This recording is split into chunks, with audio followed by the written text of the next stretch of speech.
It is the most dangerous escalation in the South China Sea so far. What you just saw happened on Monday.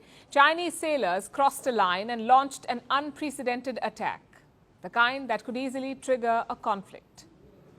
Let's look at those pictures again. That's a Philippine Navy vessel at the center, surrounded by the Chinese Coast Guard. You can see a Chinese soldier in an orange life jacket.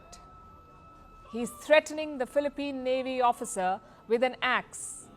There is another Chinese soldier behind him, and he seems to be wielding a sword.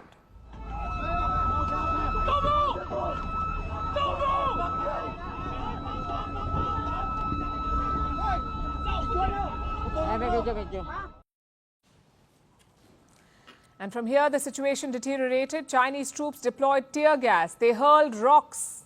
They blared sirens and strobe lights. Some Chinese troops boarded the Philippine boat and they destroyed it.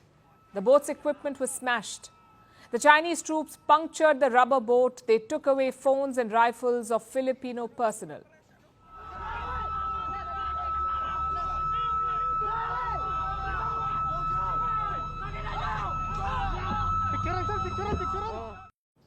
It was excessive and brutal. 8 Philippine officers were injured. One of them suffered serious injuries. He lost his right thumb. The confrontation happened in this region, near the second Thomas Shoal. This is part of the disputed South China Sea. Beijing stakes a claim to the second Thomas Shoal, but Manila currently controls it. In recent years, Beijing has challenged Manila's claims. The Chinese have sent a large number of Coast Guard ships. They've engaged in a number of provocative actions, all of it near the second Thomas Shoal. They've rammed into Manila's ships. They've fired water cannons at them. The Chinese have tried to establish a blockade around this shipwreck, the Sierra Madre. This is a World War II era ship. It was deliberately marooned by the Philippines in the 1990s, mainly to assert its claims on the second Thomas Shoal. The Philippines has stationed Marines on it, on the shipwreck. They have Marines, and these Marines need supplies. So every now and then, Manila sends a boat or a ship with supplies for the soldiers. China has actively tried to block these missions, these supply missions. And Monday's events are a sign.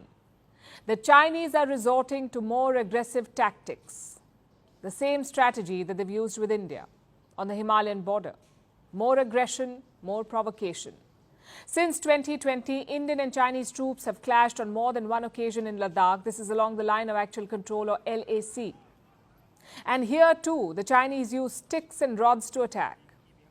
Now they're doing the same with the Philippines and justifying it to boot.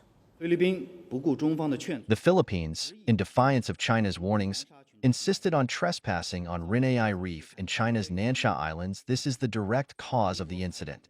The Chinese Coast Guard at the scene has taken professional law enforcement measures with restraint, which aimed at stopping the illegal supply mission by the Philippine vessels, and no direct measures were taken against the Philippine personnel.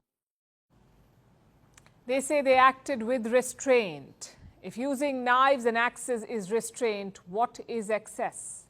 Where is the restraint in boarding naval ships without permission and then wrecking and looting them? The Philippines says only pirates do this. And we couldn't agree more. This is an act of aggression by China, and they don't seem to be interested in de-escalating tensions. Over the weekend, there was a fresh provocation. China introduced a new law. It gives the Chinese Coast Guard sweeping powers. It allows them to seize foreign ships and detain their crews. They can be kept in Chinese custody for up to 60 days, and that too without a trial. The Philippines is a clear target of this new law, and their president has issued a warning to China.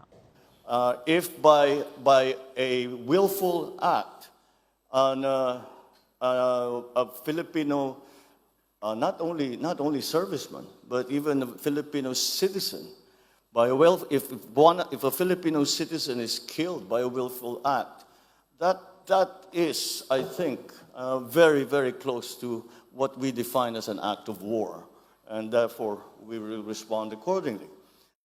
If the Chinese Coast Guard arrests any Filipino, it will be like an act of war. That's how President Marcos Jr. sees it. And he has support from Washington. The U.S. has condemned the Chinese attack.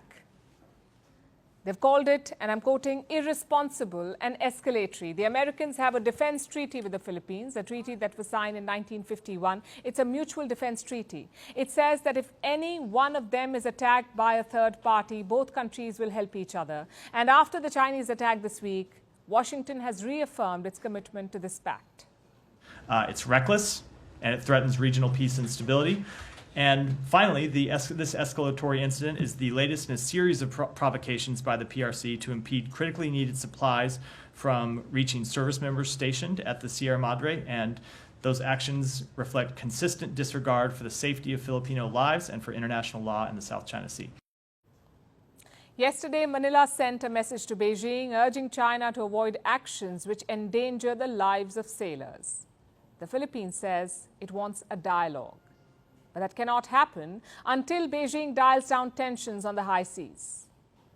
The situation is still volatile. China needs to de-escalate and pull back its troops. Else, we are heading into another conflict at one of the most dangerous flashpoints in the world.